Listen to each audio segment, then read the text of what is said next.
You know, it's highly ironic that the great Tony Geary and the great Rob Reiner would die in the same day because they're forever connected from a TV episode 54 years ago. Now, it's calling Judging Books by Covers. Now, this is the fifth episode aired during the first season of All in the Family and the fifth overall episode of the series. Written by Norman Lear and Bert Styler and directed by John Rich. It was originally scheduled to air on February 2nd, 71, but first aired on CBS TV on February 9th, 1971. Now, this was the fifth overall ranked episode in the series of 205.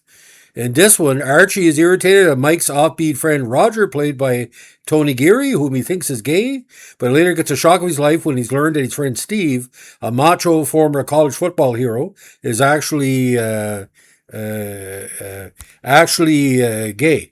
Now, what's weird about this? Both of them are soap opera stars. Now, the idea about Phil Carey and Anthony Geary were both working for ABC, and that's was, I think, the connection. Ironically, All in the Family was a CBS soap. Now, in this one, it's a John Rich again did great direction with this and very subtle, almost like a stage play. Again, Archie thinks he knows a homosexual when he sees one. When Mike invites his flamboyant photographer friend Roger, played by Anthony Geary, who is all in dandy gear, to the bunker household, Archie automatically assumes that Mike's friend Roger is a flamer. Retreating to the safety of Kelsey's bar, Archie chooses to spend some time with his He-Man pals, notably his old arm wrestling crony Steve. Now, the Geary character goes to Steve's photography shop, and a conversation ensues, and basically Steve basically say, "Oh, you know so much about gay people. I mean, you ever wonder why I've never had a woman or been a bachelor for all these years?" Now, the early episodes scores not only by radically reversing the usual stereotypical expectations, but also with the casting of two future ABC daytime soap opera stars. The Fluttery Roger is played by Anthony Geary, who later plays heartthrob Luke Spencer on GH. And he ostensibly saves Steve is played by Philip Carey, who later stars as Asa Buchanan on One Life to Live. Now, the situation with the characters again, it's all a matter of perspective. Don't judge a book by its cover.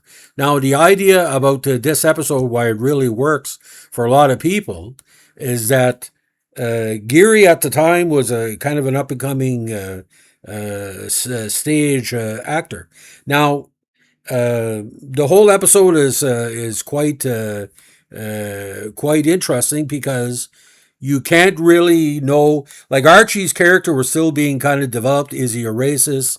Is he not a racist? We really don't know, because is he just saying that because that's all he knows? Now,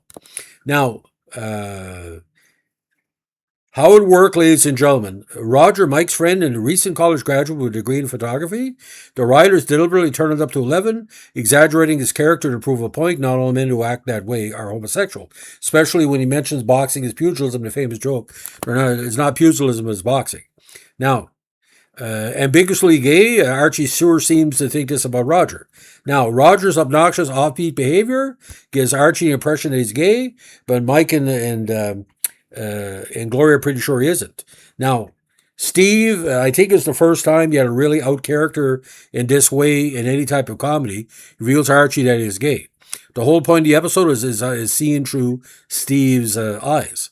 Now, Archie thinks Steve is putting him on, reveals his sexual identity, and that they can still be friends.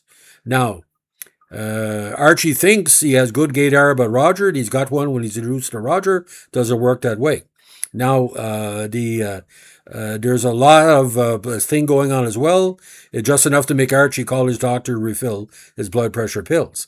Now, Steve was a one-time college and professional football player who enjoys beer with his buddies and a good boxing match on TV. Now, the way Anthony Geary, who was gay in real life, he has his husband to mourn, or he was gender fluid. Roger's loud, bright plaid colors really did well to embrace the character. Now, Archie is sufficiently stunned when Steve reveals his sexual identity and asks point blank if he's ever known him to have a romance with a woman, among other things. His other interests, appropriate for men, is another tip-off. That's all not what it seems to be. Now he gives him a playful whack in the shoulder.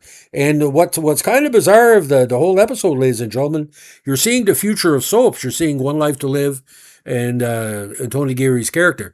But Tony Geary, did he remember him from this episode? And did it become what he called Anthony Geary's overnight sensation that took 6 or 7 years to develop? Because he ended up in the soaps after that as well.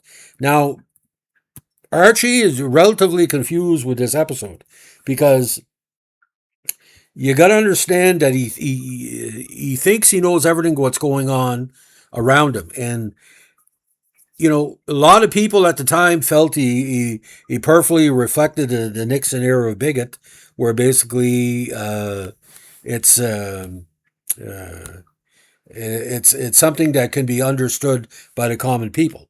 Now, the series itself, ladies and gentlemen, it was in a pilot stage before it was released in 1971 with 2 pilots in 1969.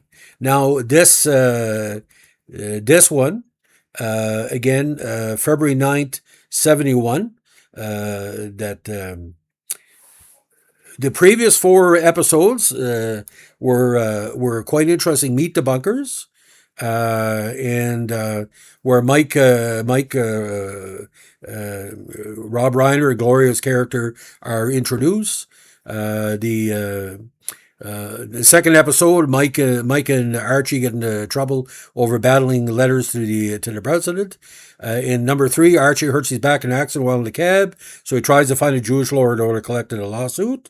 Now, Archie questions who might receive some of his blood in the blood blank, thinking that different races have different blood. So you're getting into, strange territory. And the 71 season for All in the Family, he took quite a few awards, ladies and gentlemen, in that opening season. And it was a massive sensation at the time. Now, just a recap of that, what I call the 70-71 season, I don't think the early episodes were shown in heavy rotation as could have been in Canada, but we got it later on. But this is an episode that's not really cut in repeats. Now, this was a Tuesday night staple for CBS at 9:30 Eastern time, not Atlantic time, on CBS. We had it around 10:30 and caused numerous spin-offs as well. Now, the Golden Globes that year, ladies and gentlemen, it got nominated for Best TV Series, which was 1. Actor in a television series musical comedy. Gene Stapleton and Rob Reiner and Struthers were also co-nominated. Now, Primetime Emmys. Norman Lear won from Outstanding Comedy Series and Outstanding New Series. Lead actor Carol was nominated. Outstanding Lead Actress in a Comedy Series. Gene Stapleton won. John Rich was nominated for Best Directing for Gloria's Pregnancy, while Outstanding Writing for a Comedy Series, Meet the Bunkers and Oh My Big Aching Back.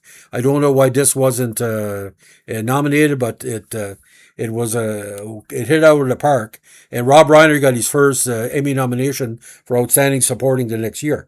So if you want to see young Tony Geary, he's quite handsome in this one. And Phil Carey and all the boys. It's probably one of the most interesting pro-gay episodes where the main character is not pro-gay, if that makes any sense. So don't judge a book by your cover. So ladies and gentlemen, if you like what you're doing here with our GH and TV podcast collectively, let us know with a like, comment, subscribe, or share.